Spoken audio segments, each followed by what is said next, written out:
Donc dans cette vidéo, on va réaliser donc un montage comparateur, donc comparateur à deux seuils. Là, donc c'est dans une première étape. Donc ce montage permet de comparer la tension d'entrée UE aux deux seuils de basculement UBH, UU, HB, comme indique donc la figure, les expressions de deux tensions seuil. Donc on va utiliser une alimentation symétrique pour polariser l'amplificateur.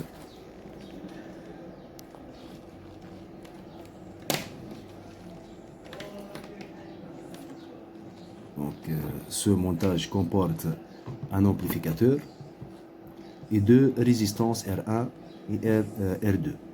Donc c'est l'entrée inverseuse et non inverseuse, l'amplificateur. Donc c'est la résistance R2, R2 égale 10 kΩ. On va utiliser une deuxième résistance, donc R1 égale à 10 kΩ. Donc on va utiliser un potentiomètre, dont la valeur est fixée sur 10 kΩ. C'est la résistance R2.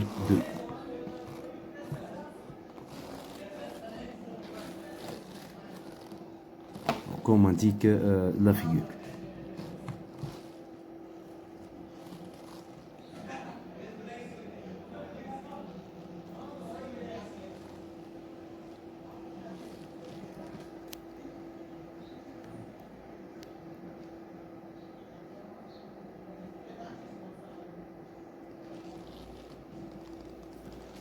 Donc on va utiliser une alimentation symétrique pour polariser l'amplificateur opérationnel.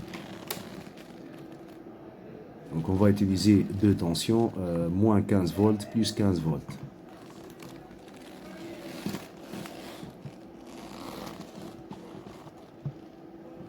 Donc la borne noire sur la masse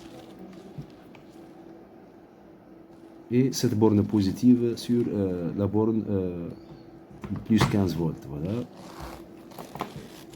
Et le fil noir, donc la borne négative de l'alimentation symétrique, est reliée donc à la borne moins 15 volts. Voilà, donc on a polarisé l'amplificateur opérationnel.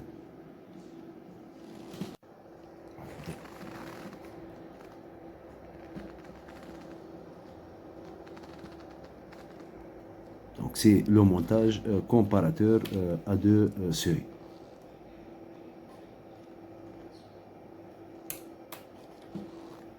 Donc l'objectif de cette séance est de réaliser un multivibrateur astable à amplificateur opérationnel. Donc afin de réaliser ce multivibrateur astable, on va utiliser donc le montage comparateur et on va reboucler l'entrée inverseuse de l'amplificateur par un dipôle RC. Voilà, donc un dipôle RC constitué d'un condensateur de capacité C égale à 0,47 microfarad et un résisteur de résistance R égale à 10 kΩ. Là, donc sur l'entrée inverseuse.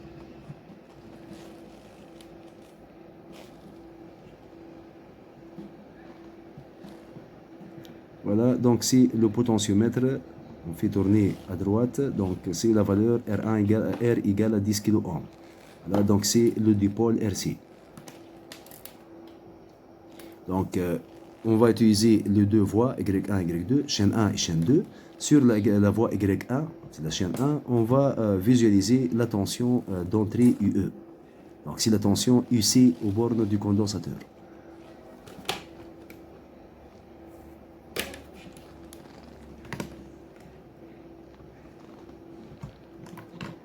Voilà, sur l'entrée inverseuse de l'amplificateur.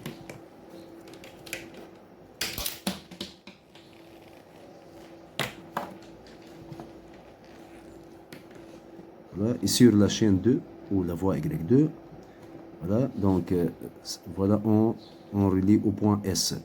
Donc c'est pour visualiser la tension de sortie US aux bornes du connosteur. Donc c'est le dipôle RC, donc R égale à 10 kΩ, fixé sur la valeur R égale à 10 kΩ, et le connosteur de capacité égale 0,47 microfarad. Donc c'est la chaîne 2, sont les options, couplage DC, limite BW off, volt bien, sonde 1 fois, inversé off. Donc c'est la sensibilité verticale de la voie Y1, c'est 5 volts par division.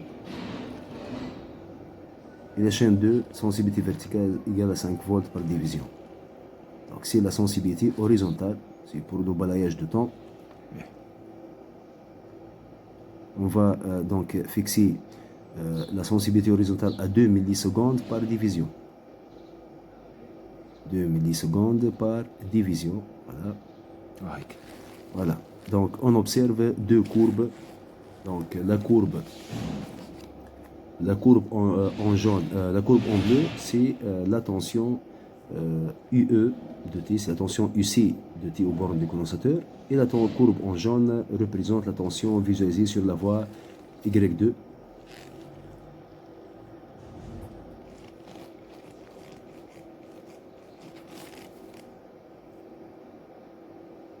Donc la tension de sortie est une tension périodique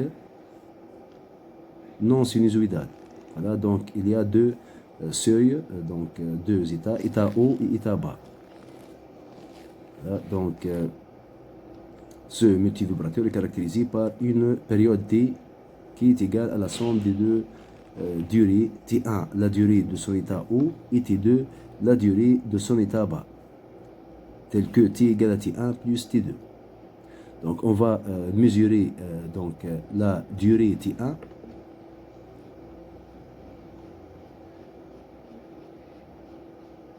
Donc on commence par mesurer la durée T, c'est la période T du multivibrateur. Voilà, donc T égale à T1 plus T2. Donc T égale à 10,64 millisecondes. Et la fréquence égale à 93 Hz. Donc on va mesurer la période T1, la durée T1 de l'état haut. Donc on trouve T1 égale à 5,20 millisecondes. C'est 5,20 millisecondes.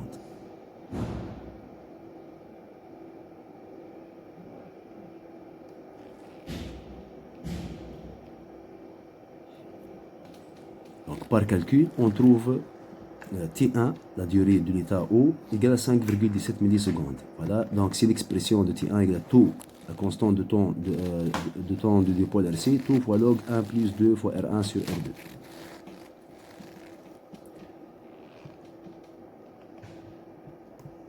Fois R1 sur R2, donc pour R1 égale à R2, T1 égale à T2 égale, donc c'est le calcul, on trouve 5,17 millisecondes.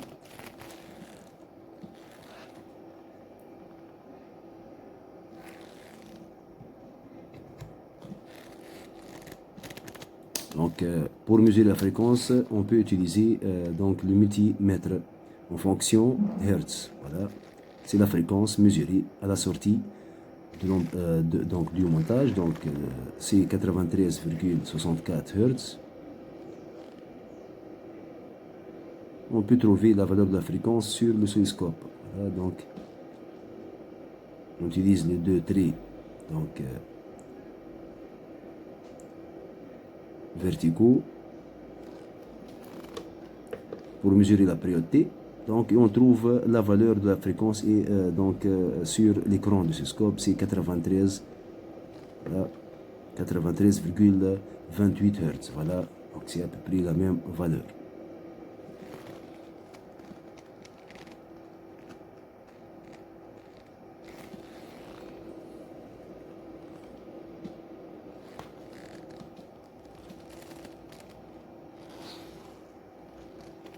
Donc on peut mesurer donc à l'aide du multimètre donc là le rapport cyclique delta.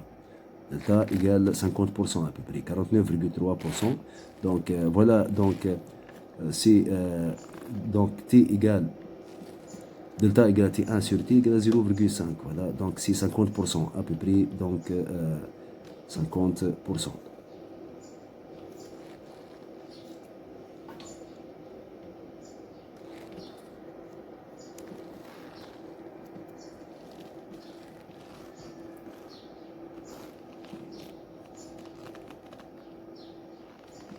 Donc on va changer la valeur de R, de dipôle RC.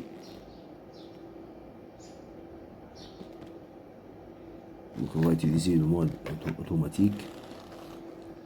Là c'est la résistance R, c'est le potentiomètre de 10 kΩ. Donc on va varier. Donc on observe que la période T ou la durée T1 ou T2 change de valeur.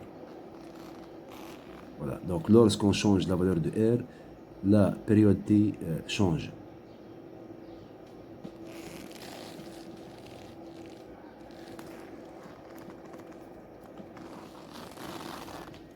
Donc ici on change la valeur de la capacité ici.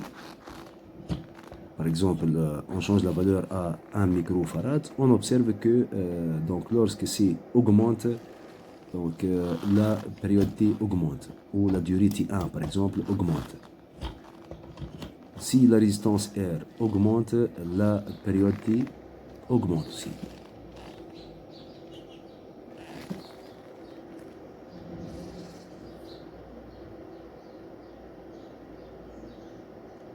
Voilà, merci.